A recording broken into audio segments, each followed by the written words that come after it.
7장 22절서부터 37절까지 이르는 그 예수 그리스도의 재림 문맥과 연결되어 있는 문맥입니다. 사실은 연관되어 있는 문맥인데요.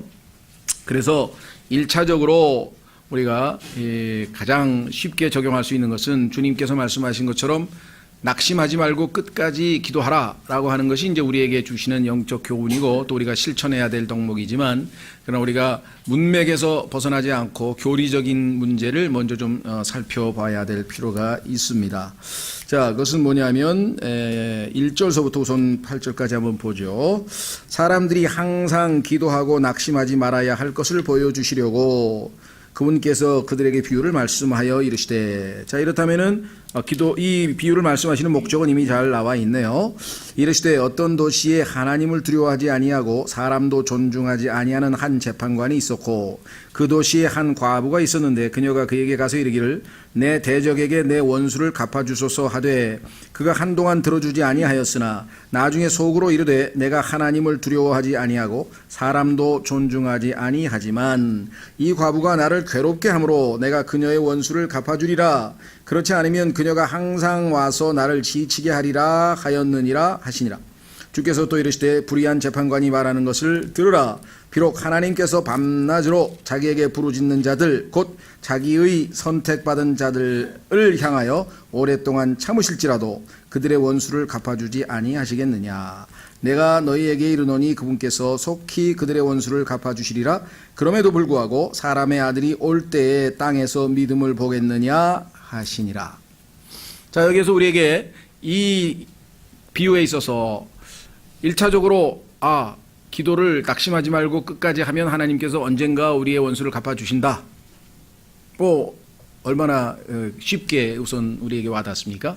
그래서 그거는 이제 우리가 삶에서 얼마든지 이제 여러 가지 방식으로 적용이 가능하겠지만 문맥을 보니까 8절에 사람의 아들이 올 때라는 표현이 있는 것을 봤을 때 이 문맥은 예수 그리스도의 재림 문맥이라고 하는 것을 1차적으로 알 수 있고, 그렇다면은 여기서 예수님 하나님께서 말씀하시는 택함 받은 자들 7절에 자기의 선택받은 자들은 교회 시대의 성도들에 대한 얘기가 아니고 환란 때의 이스라엘 택함 받은 자들, 즉 짐승의 표를 받지 아니하고 짐승의 형상에 절하지 아니하고 끝까지 이겨내는, 끝까지 견디는 그러한 남은 자들을 얘기하고 있다라고 하는 것을 교리적으로 우리가 일단 정리를 좀 하고 넘어가야 되겠죠.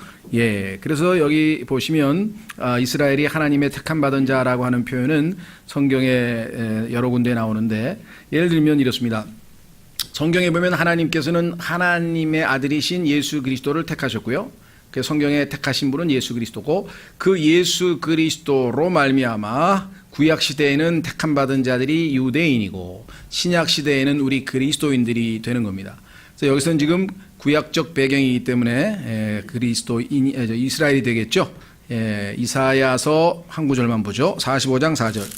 이사야서 45장 4절. 이사야서 45장 4절. 내가 나의 종 야곱 곧 나의 선택한 자 이스라엘을 위하여 내 이름으로 너를 불렀나니 너는 나를 알지 못하였을지라도 나는 내게 이름을 주었느니라. 여기 보니까 나의 선택한 자 이스라엘이란 표현이 나오죠. 이사야서 65장 9절에도 또 나옵니다. 성경에 여러 번에 걸쳐서 구약 시대의 하나님이 선택한 자는 바로 이스라엘인데, 그렇다면 이 이스라엘 사람들이 왜 밤낮 이렇게 열심히 기도를 해야 되는가? 당연히 대환란이라고 하는 엄청난 환란 가운데 적 그리스도의 박해 가운데 있기 때문에 이들은 거기서 많은 사람이 순교를 하게 되죠. 그래서 계시록 6장에 보면은 그들의 혼이 하나님 앞에 기도합니다. 우리의 원수를 언제 갚아주시겠습니까? 하고 하는 기도가 나오잖아요. 그렇죠? 그러니까 이스라엘 백성들이 순교를 통해서 하나님 앞에 자신들의 원수를 갚아주기를 기도하는 그러한 문맥에서 주님께서는 반드시 오셔서 그들에게 이 원수를 갚아주실 것이다. 이것이 교리적인 문맥입니다. 그래서 실질적으로 보면은 예수님께서 사람의 아들이 오실 때라고 하는 8절에 언급이 나와 있고요. 그렇죠? 예. 그래서 이 원수 갚는다고 하는 표현은 성경에서 굉장히 여러 번에 걸쳐서 하나님께서 이스라엘 백성과 관련지어서 말씀하고 있는 경우가 참으로 많이 나옵니다. 자, 한 구절 우리도 또 다시 한번 확인해 보겠습니다. 원수 갚는 일. 자, 신명기 32장.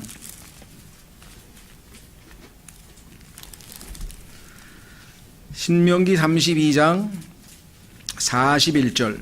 신명기 32장 41절.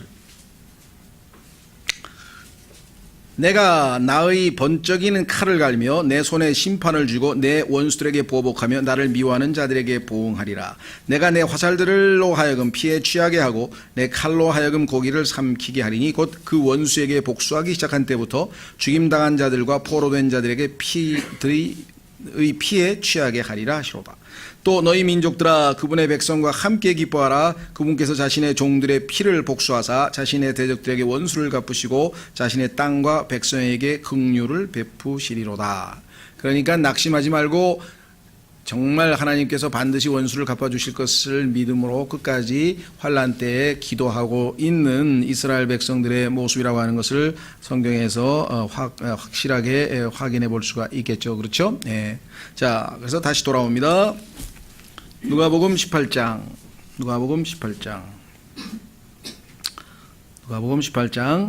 교리적으로 보자면 원수를 갚아달라고 하나님께 간구하는 환난 때의 택함 받은 자들 이스라엘이 하나님으로부터 응답을 받게 될 것이니 너희가 그와 같은 일을 당할 때 끝까지 낙심하지 말고 기도하라. 이것이 이제 예수 그리스도께서 가르치시는 교리적 가르침이고요. 그 다음에 이제 이 말씀을 듣고 있는 그 대상자 제자들에게도 역시 낙심하지 말고 끝까지 기도할 것을 가르치고 있고요. 또 우리 그리스도인들에게도 비록 문맥은 예수 그리스도의 재림 때 문맥이지만 우리에게 실제적인 삶에서 영적으로 적용이 가능하겠죠. 자, 사람들이 항상 기도하고 낙심하지 말아야 할 것을 보여주시려고 그들에게 비유를 말씀하셔 이르시되, 여기 보니까 하나님도 두려워하지 아니하고 사람도 두려워하지 아니하고, 그런데 끝까지 기도를 했더니 이 불의한 재판관이 한다는 소리가 무슨 소리인고 하니 괴롭게 함으로 내가 원수를 갚아준다. 왜냐하면 지치게 되리라. 우리로 하자면 귀찮아서란 말이죠. 하도 쫄라대니까 귀찮아서라도, 왜? 그렇지 않으면 자기가 그냥 죽을 지경이니까 그렇게 불의한 재판관이 갚을 것이다. 이렇게. 그런데 하나님은 사실은 귀찮아서가 아니고, 그렇죠? 하나님은 신실하시기 때문에 하나님은 이 불의한 재판관은 차원이 다르니까. 그러나 왜 그러면 우리도 응답하실 때까지 끝까지 해야 되느냐? 우리는 하나님께서 우리에게 궁극적으로 선을 이루시기 위해서 모든 상황을 허락하셨지만 우리는 그와 같이 하나님의 깊은 뜻을 잘 모르기 때문에 괴로움과 고통에서 빨리 벗어나고 싶어서 그냥 기도를 하는 거예요. 근데 이게 지연되면 쉽게 낙담을 해버리잖아요. 그게 아담의 속성이잖아요. 그죠? 그래서 여기 보시면 낙심하지 말아야 할 것이라고 주님께서 말씀하셨죠. 예. 이 faint라고 하는 말은 원래는 기절한다는 뜻인데요. 예, 여기서는 이제 포기하다, 낙담하다, 그만두다 이런 뜻으로 이제 쓰였죠. 예. 자, 그래서 여러분들도 혹시 이 말씀을 붙들고 기도를 해본 경험이 있는지 모르겠어요. 저는 하여간 구원받은 지 얼마 안 됐을 때 이 구절을 읽어, 성경에서. 그때는 그러니까 뭐 문맥이고 뭐고 이런 거 안 하고 그냥 구원받은 어린 그리스도인은 성경에 써 있는 거 붙들고 바로 기도하는 거죠. 그렇죠? 이걸 나에게 주신 말씀이라고 생각하고, 그리고 그게 크게 문제될 것이 없습니다. 예를 들면 뭐 시편에 보니까 다윗이 뭐 요를 적시고 막 눈물로 기도했다 그러니까 그냥 막 그 가족들 구원해 달라고 막 그냥 눈물로 기도하면서 이게 성경에 써 있는 대로 하니까 그런 생각이 들기도 했고요. 예, 또 이거는 사실 제가 스페인 구원받고 나서 제가 이제 과거에 그 한국 사람들에게는 이제 이 그 남자들은 구원받고 나서 제일 먼저 이제 소위 말하면 옛 행실들 중에 이제 주초라 그러죠. 예, 술과 담배인데 술은 저는 금방 빨리 끊었어요. 왜냐하면 술을 별로 즐겨하지 않았으니까. 그냥 뭐 분위기에 맞춰서 그냥 먹다 보니까 그거는 이제 빨리 끊을 수가 있었는데, 담배의 경우에는 제가 대학 1학년부터 시작해서 군대까지 마칠 때에서 한 거 7, 8년 정도? 74년서부터 시작해서 81년, 한 7, 8년 정도 이제 그렇게 하다 보니까 몸에 배 있어가지고 이게 하여간 그 초반에 그 구원받고 충만한 가운데에 형제들과 항상 같이 다니고 뭐 기도하고 전도하고 뭐 그러니까 뭐 죄를 지을 틈이 없죠. 항상 교제 가운데 있었으니까. 근데 어느 날 이제 제가 1년도 안 돼가지고 그렇죠? 구원받은 지 1년도 안 돼가지고 8개월 만에 이제 스페인으로 유학을 갔는데 스페인에 유학을 가서 이제 제가 바르셀로나로 가기로 돼 있었는데 파리에서 한 이틀 친구랑 제가 아는 후배가 있었고 또 마드리드에 가서 이렇게 해서 좀 들렸다 갔는데 친구가 그 후배가 마드리드에서 파리에서 딱 공항에서 택시 타면서 담배를 주는데 그게 아주 자연스럽게 받아지더라고요. 아무렇지도 않게. 그래서 이제 나중에 혼자 이제 호텔방에 가서 이제 회개 기도를 했는데 참 허망하더라고. 야, 이거 지난 7, 8개월 동안 그렇게 충만하게 지냈는데 이게 하루아침에 이렇게 무너지는 건가? 예. 그게 아주 그냥, 그렇게 되더라고요. 그래서 스페인에 가서도 초반에 한 거의 6, 7개월 정도는 이걸로 시험을 많이 받았어요. 계속 죄책감이 생기니까. 그래가지고 그냥 기도하다가 지치다가 막 그런데 어느 날 이걸 이 구절을 읽었어. 그래서 그냥 낙심을 하지 말고 끝까지 기도를 해야 되겠다. 그런데 하여간 언젠지 모르게 담배도 끊고 피고 싶은 마음도 없고 그 이후에 지금 30몇 년이 지났는데 33년이 넘었는데 한 번도 담배로부터 유혹을 받거나 아니면 뭐 그래 본 적이 없어요. 그러니까 너무 신기한 거. 야, 이거 그 저에게는 개인적으로 어린 시절에 구원받고 1년도 안 된 상태에서 이 말씀을 붙들고 하여간 필사적으로 기도했던 그 기억이 아직도 생생해요. 그 이후에도 좀 위기에서 이런 기도를 좀 필사적으로 했으면 참 좋지 않을까 싶은데 여러분들은 어떠신지 모르겠어요. 그래서 우리에게도 이 말씀을 붙들고 정말 끝까지 기도는 응답받을 때까지. 기도는 언제까지 하냐? 응답받을 때까지지. 계속 응답을 안 해주시면 그 끝까지 해야지. 자, 그래서 두 번째 여기 8절에 보시면 내가 너희에게 이르시되 그분께서 속히 그들의 원수를 갚아주시리라 했을 때 이 속히라고 하는 말을 사람들이 오해를 해서 문제가 생겨요. 여기 나와 있는 속히라는 단어는 영어로 speedly입니다. speedily. 스피드 아시죠? 스피드.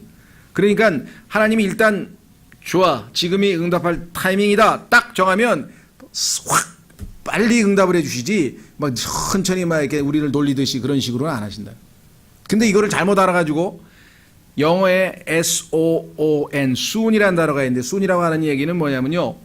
오늘 기도했는데 내일 바로 응답한다. 이런 식으로 지금 알아듣는 사람이 있어요. 이 속히란 말을.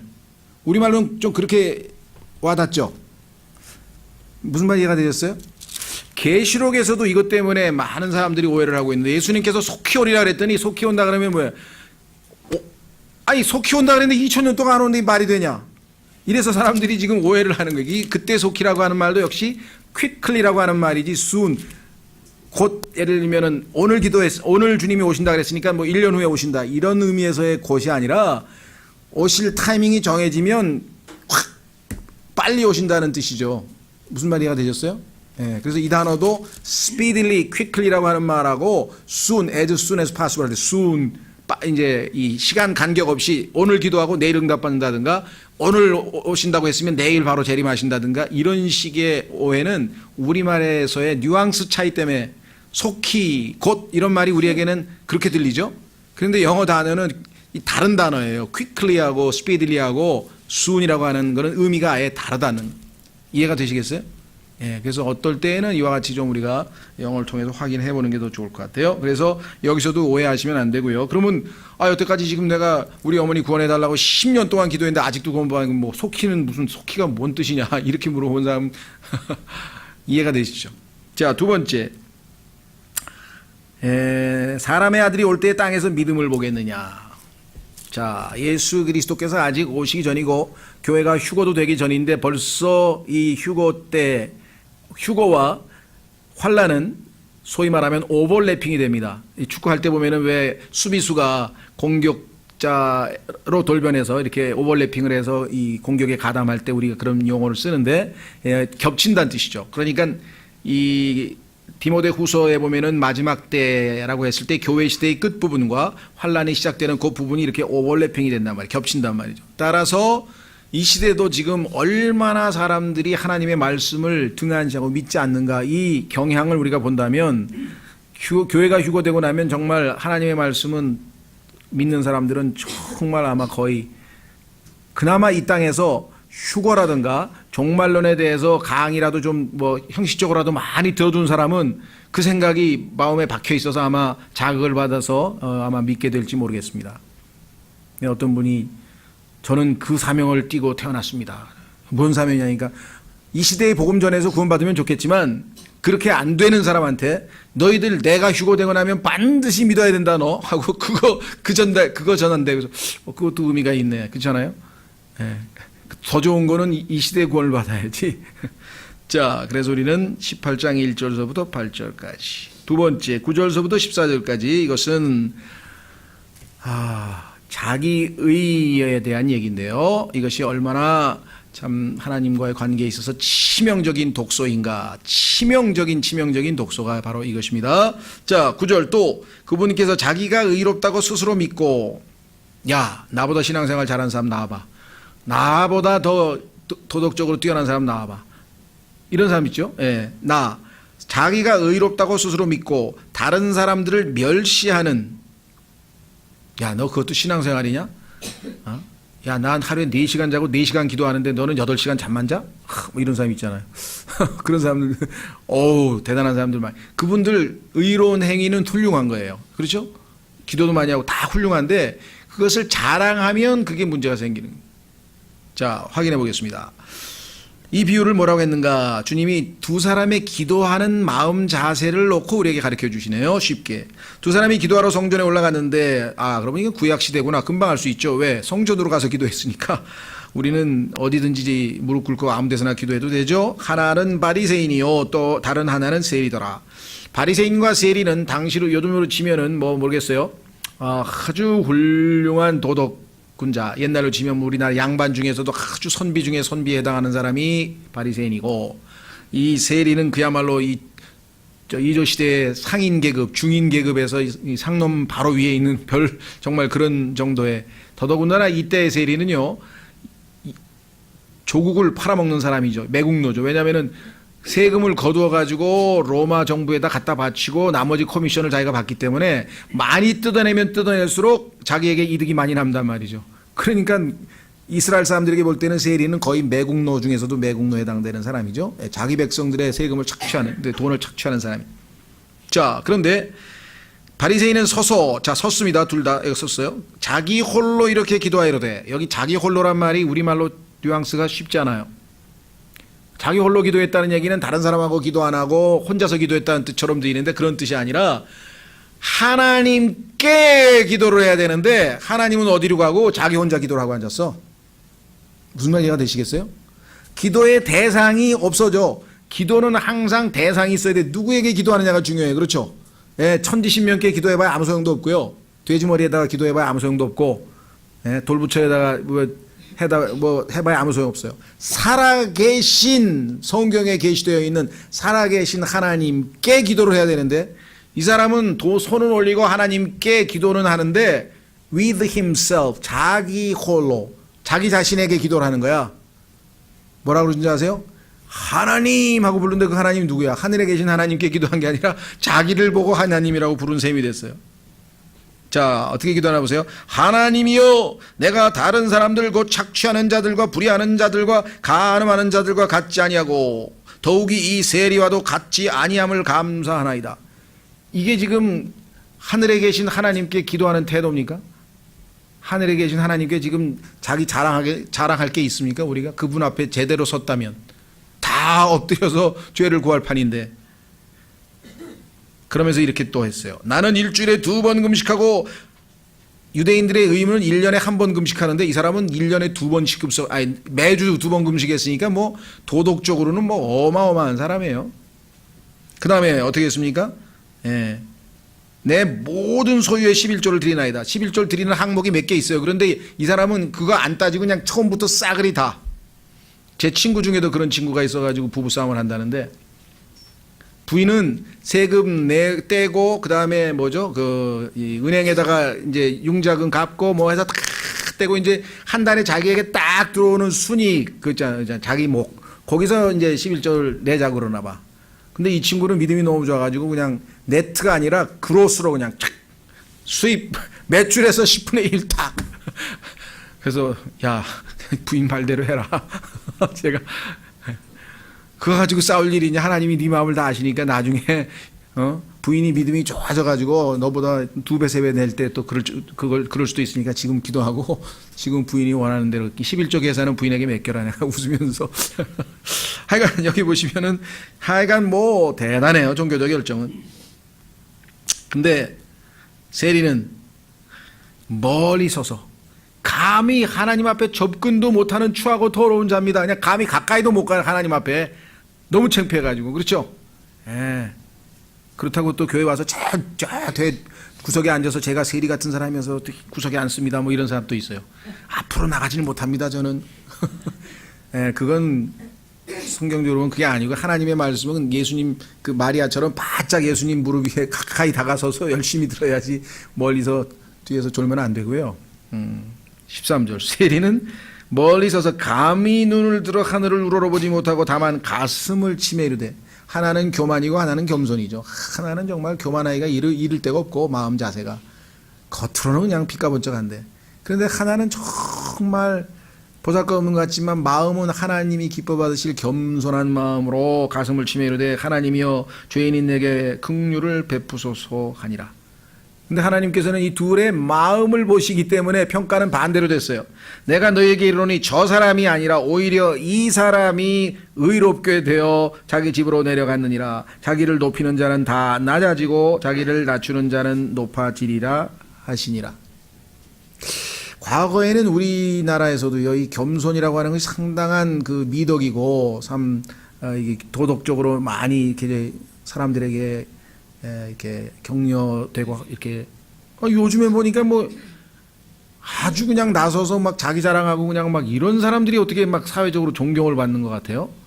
언제부터 그렇게 되는지 모르겠어요. 이게 휴머니즘이 아주 극에 달한 상황인데 지금 그렇죠?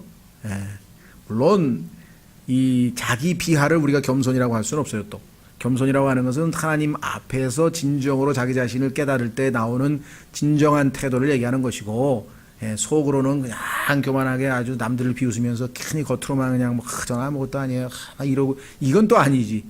마음으로 하나님 앞에 정말 겸손한 것인가는 하나님이 보고 계시니까 자기가 알죠. 예. 자, 그래서 여기는 자기의에 대한 얘기인데요. 자기의. 자, 여러분도 아시다시피 자기의라고 하는 것은 성경에서 굉장히 중요한 아주 치명적인 그 하나님과의 관계에서의 독소입니다. 제일 유명한 사람이 누굽니까? 욥이었어요. 욥기 31장으로 한번 가보시면요. 세상에 이런 사람도 있었나 싶을 정도예요. 욥기 31장.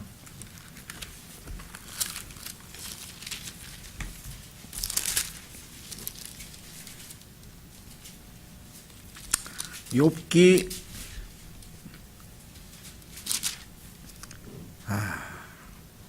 31장 전체가 욥이 자기 의의를 변호하고 있는데요. 하나님 앞에서 이렇게 얘기를 합니다. 내가 내 눈과 언약을 맺었거늘 어찌하여 처녀를 생각하랴. 나는 이 문제에 있어서도 전혀 하나님 앞에 잘못한 게 없다.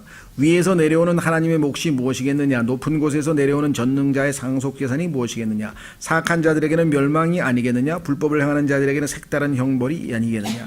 그분께서 내 길들을 보시며 내 모든 걸음을 세지 아니하시느냐. 만일 내가 헛된 것과 함께 걸었거나 내 발이 빨리 속임수로 치달았다면 내 삶이 이렇게 도덕적으로 빗나갔다면 하나님께서 나를 공평한 저울에 달아 나의 순전함을 아시기를 원하노라. 만일 내 걸음이 길에서 벗어났고 내 마음이 내 눈을 따라갔거나 내 눈에 더러운 것이 묻었다면 내 손에 더러운 것이 묻었다면 내가 심되 다른 사람이 먹으며 참으로 내 후손이 뿌리채 뽑히기를 원하노라. 만일 내 마음이 여인에게 속았거나 혹은 내가 내 이웃의 문에서 숨어 기다렸다면 내 아내가 다른 사람을 위하여 맷돌을 갈고 다른 사람이 그녀 위에 엎드리기를 원하노라. 이것은 가증한 범죄요 참으로 재판관들에게 처벌받아야 할 불법이며 또 멸망에 이르도록 소멸시키는 불이니 그것이 내 모든 소출을 뿌리째 뽑으리라. 이와 같이 개인의 이 소위 말하는 삶에 있어서 순결한 삶을 지켰고, 두 번째 13절 보시면 만일 내 남종이나 여종이 나와 다툴 때에 내가 그들의 사정을 멸시하였다면, 종들이 하소연하고 막 민원을 제기할 때마다 다 들어줬어요. 하나님께서 일어나실 때 내가 어떻게 하겠느냐, 그분께서 돌아보실 때 내가 무엇라 답하겠느냐, 나를 내 태 속에 만드신 분이 그도 만들지 아니하였느냐, 한 분이 우리를 태 속에 짓지 아니하였느냐. 가난한 사람도 하나님이 지었다, 동등하다 해서 자기는 다 잘해줬다. 16절 만일 내가 가난한 자들의 소원을 막거나 과부의 눈으로 하여금 실망하게 하였다면, 또는 내가 내 빵 조각을 나 혼자만 먹고 아버지 없는 자에게 그것을 먹이지 아니하였다면. 여기서부터 시작해가지고 40절까지 전부 다 자기의 삶이 하나님 보시기에 얼마나 의로운 삶이었는지를 쭉 항변합니다. 조금도 보태지 않고 사실 그대로 이야기를 했어요. 근데 문제는 어디에 있었느냐, 이것을 하나님 앞에 내놓으면서 이렇게 의롭게 산 나를 이렇게 불행하게 만드셔도 되는 겁니까? 여기에 이제 문제가 있는 거예요.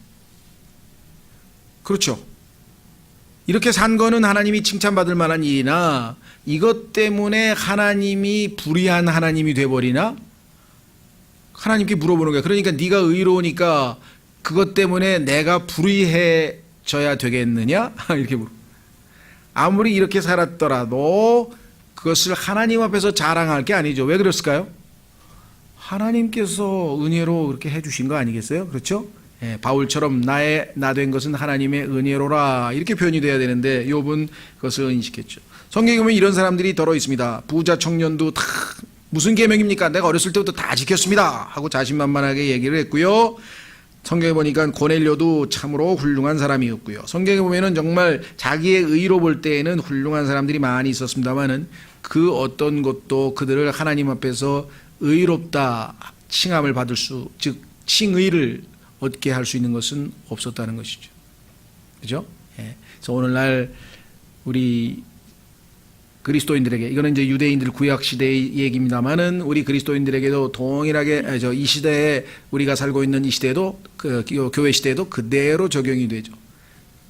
모든 사람에게 있어서 한 가지 하나님을 예수님을 믿고 구원받지 못한 이유는요, 본인의 의 때문에 그렇습니다. 자기 의 때문에 하나님께서 제공하시는 예수 그리스도, 것을 성경에서는 하나님의 의라 그랬어요. 하나님의 의이신 예수 그리스도를 안 받아들이는 거잖아요. 거부하는 거잖아요. 그렇죠? 여기에 문제가 있는 거지. 그래서 모든 종교는 다 자기 의를 내세워서 그것으로 하나님 앞에 의롭다함을 얻고자 하는 시도입니다. 궁극적으로.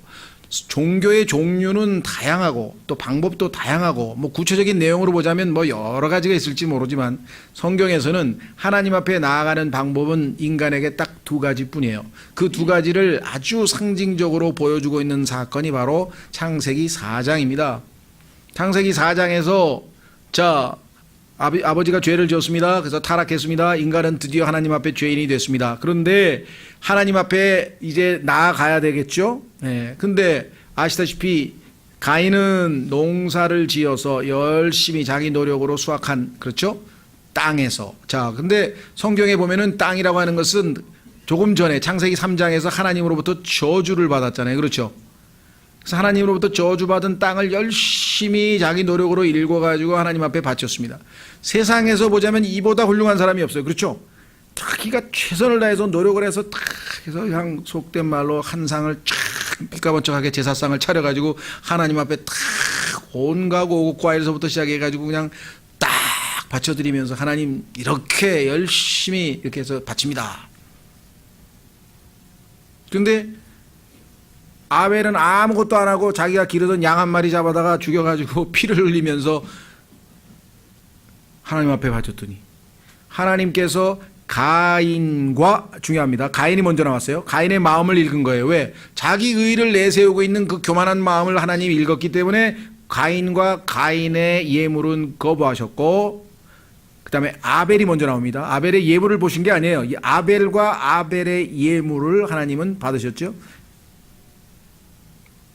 그래서 지금 가인에 해당하는 게 누구예요? 이 바리새인이고, 아벨에 해당하는 게 누구예요? 이 세리죠. 하나님 앞에서 겸손한 마음을 가지고 나아갔느냐, 하나님 앞에서 교만한 마음을 가지고 갔느냐. 오늘날 모든 종교는 다 가인의 종교라 그러고, 그래서 이것을 신약 성경에서 가인의 길이라. 주의 길이 아니라, 예수님은 주의 길이죠. I am the way, 내가 길이라. 예수님은 하나님의 길이 예수 그리스도인데 곧 아버지께로 갈 수 있는 유일한 길이. 가인의 길은 성경에서 보니까 이거는 멸망과 저주로 우리를 데려간. 그런데 인간적 관점에서 보자면은 훨씬 더 매력적인 사람이 가인이에요. 최선을 다해서 노력을 해서 열심히 해서 자기의 의의를 하나님 앞에 탁 제시했다. 이만하면 되겠습니까 하나님, 이렇게. 그렇죠? 그런데 성경에 보니까 의인은 없나니 단 한 사람도 없도다. 하나님 앞에서 의롭다 함을 입을 육체가 없잖아요. 인간이 보기에는 의로운 행위 같았지만 하나님이 보시기에는 다 더러운 누더기 같다 그랬죠. 왜? 속에 있는 내적인 동기가 하나님 보시기에 순수하지가 않았다는 거죠. 그렇죠? 예. 그런데 아벨은 하나님께서 자기에게 주신 생명 아니에요. 생명이 있는 그래서 자기가 죄인으로서 하나님 앞에 나아갈 수 없는 것을 알고 하나님이 정하신 그 룰에 따라서, 그 규례에 따라서 양을 가지고 와서 흠없는 양을 놓고 머리에다가 손을 얹습니다. 그걸 안수라 그러죠. 그러면은 자기가 지은 모든 죄들을 하나님께서 양에게 전가시켜 줍니다. 자기가 지은 모든 죄들이 양에게 전가가 돼요. 그러면은 그 양이 이제 자신의 죄를 짊어지고 하나님 앞에 희생제물로, 속죄 헌물로 세워지는 거예요. 그래서 그 양을 죽이는 거죠. 하나님을, 그렇죠? 대신해서 그렇게 죽여서 그 피를, 그렇죠? 흘려서 하나님께서 그 피를 보시고, 6월절 어린 양 피를 보시고 하나님께서 이 담을 넘어가셨듯이 그에게 칭의를 허락하시게 되는 거죠. 그러니까 성경에서는 아예 창세기 3장에서 타락 이후에 하나님 앞에 첫 번째로 나아가는 방법을 제시할 때 이미 종교냐 구원이냐, 종교냐, 그렇죠? 복음이냐가 선명하게 드러나는, 율법이냐 은혜냐, 종교냐 복음이냐, 아주 선명하게 창세기 4장에서 우리에게 제시했습니다. 그래서 이 세상의 모든 종교는 다 가인의 종교입니다. 그것은 출발점이 인간으로부터 시작합니다. 인간이 하나님 앞에 나아가는 것입니다. 그러나 아벨의 경우에는 하나님께서 인간에게 오시는 겁니다. 하나님께서 지시한 그대로 하는 겁니다. 그렇죠? 이 두 가지가 구별이 안 되면은요, 정말 이 복음을 정말 제대로 이해하지 못해요. 그렇죠? 예. 그래서 잘못 알고 있는 사람들이 너무나 많습니다. 기독교인 그러면 착하게 살아서 너희들 천당 갈라 그러지. 우리가 착하게 살아서 천당 갈라 그럽니까? 기독교를 그렇게 일반 세상에서는 알고 있다는 거죠. 전혀 그건 복음이 아닙니다. 그래서 여러분들이 정말 복음의 진리를 사람들에게 잘 전달해 줘야 될 책무가 그게 아니고, 그렇죠? 예. 우리는 아무리 노력하고 바르게 살려고 해도 하나님 앞에 의롭다함을 받을 수 없는 죄인이기 때문에 우리의 죄값을, 우리를 대신해서 예수 그리스도께서 십자가에서 우리의 죄값을 다 치르시고 이미 다 이루어 놓으시고 우리에게 자신을 구원자로, 하나님의 의로 받아들이라. 그래서 하나님과의 관계를 회복하라. 그리고 나서 우리 안에 들어오셔서 이제 하나님이 기뻐하시는 의로운 삶을 살아가도록 함께 하시는, 그것을 얘기하는 것이죠. 이것이 아주 복음을 잘 이해하고 있는 사람들에게는 지극히 간단하고 명료한 것 같은데 너무나 많은 사람들이 이것이 클리어하지가 않아요. 교회 다니고 있는 사람들 중에서도. 우리가 지금 알고 있는 이 복음을 정확하게 이해하고 예수님을 마음으로 영접해서 정말 하나님의 자녀로서 생명을 얻고 거듭난 사람들이 850만이라고 하는 그리스도인들 중에 몇 %나 될 것 같아요? 의외로 아주 적습니다. 의외로. 나중에 보면은 결국은 다 가인의 종교 얘기를 하는 거예요. 그리고 구원을 받은 사람 중에서도 분명히 구원을 받았는데 그 이후에 옳지 않은 교리 때문에 쓸데없는데 또 시간을 보낸 사람이 있어요. 그것은 뭐냐면 그 구원을 자신의 행위에 근거해서 지키기 위해서 율법으로 돌아가서 열심히 지켜보려고 하려는 우리가 그것을 지키지 못해서 거저 구원을 얻은 사람이 믿음으로 그 구원이 유지되는 것이지 우리가 행위로서 구원을 지켜내고 유지하는 게 아니라는 것, 이거를 또 잘 이해를 못해요. 그래서 이 두 가지를 하나님께서 정확하게 우리에게 제시해 주시는 것이 바로 로마서와 갈라디아서라고 하는 이 두 책입니다. 그래서 복음은 이 두 가지, 그래서 마틴 루터도 로마서 강해를 쓰고 갈라디아서 강해를 썼는데요, 이 두 가지를 잘 이해하지 않으면 구원은 자신의 의로운 행위와 상관없이 거저 하나님이 주시는 선물을 믿음으로 받아들여서 은혜로 구원받는다. 그것이 로마서의 핵심 복음이라고 한다면 그 이후의 삶에서 우리가 하나님 앞에 의로운 삶을 사는 것은 믿음으로, 하나님께서 나에게 주신 믿음으로, 하나님의 아들의 믿음으로 사는 삶이지 율법을 지켜서 육체로 완전해지는 삶이 아니다. 이것이 갈라디아서인데 이 두 가지가 정말 뭐라 그럴까요? 교리적으로 잘 이해하고 그 다음에 매일매일의 삶에서 실제적으로 그것이 또 적용이 돼야 됩니다. 여러분들에게 좀 이왕 여기까지 여러분들이 이제 수요일도 나오시는 분이시니까 조금 더 적극적으로 좀 권면해 드리면 로마서 지금 이제 우리 CD도 나와 있습니다만은 잘 또 여러 번 들으셔서 좀 이해를 하시면 좋겠고, 그 다음에 아직은 CD로 안 만들었습니다만은 신학원에서 강의한 것 중에 갈라디아서 강의가 신학원 한 학기 강의로 되어 있어요. 90분짜리 12번인가? 그 갈라디아서를 잘 이해를 하셔야 그 다음에 구원받은 이후에 우리가 영적인 삶이 제대로 이루어져요. 그리고 갈라디아서 5장에 나와 있는 것처럼 성령의 열매를 맺는 삶을 살아갈 수 있지, 그게 안다면 다시 율법주의로 돌아가서 하나님께서 우리에게 예수님이 주신 리버티, 성경에 보니까 갈라디아서 5장 1절에 자유를 주신 분이 계신데 어찌 너희는 자유는 내버리고 다시 속박의 멍에를 뒤집어 쓰고 율법을 지키려고 하느냐 하면서 우리를 꾸짖고 있는 책이 갈라디아서입니다. 이 두 가지 책이 아주 복음의 핵심 중에 핵심에 해당되기 때문에 마틴 루터는 그냥 갈라디아서를 자기 부인 이름을 붙였어요. My Katie. 너무 좋아가지고 갈라디아서가 그렇게 아주 애지중지했다고 이렇게 얘기를 하죠. 안타까운 것은 지난번에도 말씀드렸습니다만 이 마틴 루터가 야고보서에 대한 오해 때문에, 그렇죠, 그것은 율법의 행위가 아니라 야고보서는 우리가 믿음 이후에 우리 안에서 역사하시는 예수님의 행위, 즉 그걸 이제 믿음의 행위라고 하는데, 그것을 오해를 해서 행위로 의롭게 된다고 하는 것을 하나님 앞에 칭의를 얻는 것으로 착각해서, 그게 아니라 사람들에게 간증하는 얘기를 하고 있는데, 사람들이 우리를 볼 때 의롭다고 할 때는 믿음은 안 보이니까 행위를 보여달라고 했을 때 그 얘기를 하고 있는데, 그거를 잘못된 각도에서 바라보니까 야고보서는 엉터리다, 버려라, 지푸라기 서신이다, 이렇게 됐다 이 말이죠. 그렇죠? 그래서 우리는 이런 모든 것들이 선명하게 잘 바로잡히지 않으면요, 10년을 다니든 20년을 다니든 30년을 다니든 계속 오리무중입니다. 아는 것 같은데 또 모르고, 아는 것 같은데 또 모르고, 팽팽팽팽 돌아요.